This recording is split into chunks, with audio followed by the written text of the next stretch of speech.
Hello అందరికీ welcome to our channel. So ఈరోజు అయితే సింపుల్గా సిల్వర్ కలెక్షన్ ఒకటి చూపిస్తాను.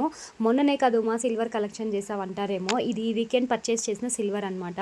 నా మెట్టెలు టోటల్గా అరిగిపోయింది. సో ఆషాఢంలో అయితే కొనుక్కోలేదు, ఇంకా శ్రావణ మాసం ఇప్పుడు వచ్చింది కదా అని చెప్పి అయితే తీసుకున్నాను. తర్వాత అయితే మాత్రం ఈ పంచపాత్ర అయితే తీసుకున్నాను అనమాట.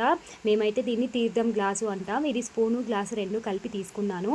తర్వాత అయితే పట్టీలు తీసుకున్నాను. నాకైతే పట్టీలు నాది పెద్ద ఉన్నాయన్నమాట, అవి చాలా లూజ్ ఉన్నాయని చెప్పి ఇంక ఇవైతే తీసుకున్నాను.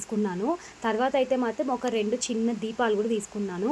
సో ఇవన్నీ కూడా నేను కొంచెం పాత సిల్వర్ ఇంట్లో ఉంటే వీటినంతా ఎక్స్చేంజ్ చేసేసి కొంచెం డబ్బులు అయితే యాడ్ చేసి తీసుకున్నాను. సో వీటికి ఎంత పడింది, ఎంత కాస్ట్ అయింది, అలాగే ఎన్ని గ్రామ్స్ ఉన్నాయి, వీటికి వేస్టేజ్ ఎంత పడింది, సో నేను తీసుకున్నప్పుడు సిల్వర్ కాస్ట్ ఎంత ఉన్నింది అంతా కూడా నేను లాంగ్ వీడియో చేసి మన ఛానల్లో ఆల్రెడీ అప్లోడ్ చేశానండి. సో ఈ షార్ట్ కిందనే ఆ లింక్ కూడా ఇస్తాను, ఒకసారి వెళ్ళి చెక్అవుట్ చేయండి. వీడియో నచ్చితే సబ్స్క్రైబ్.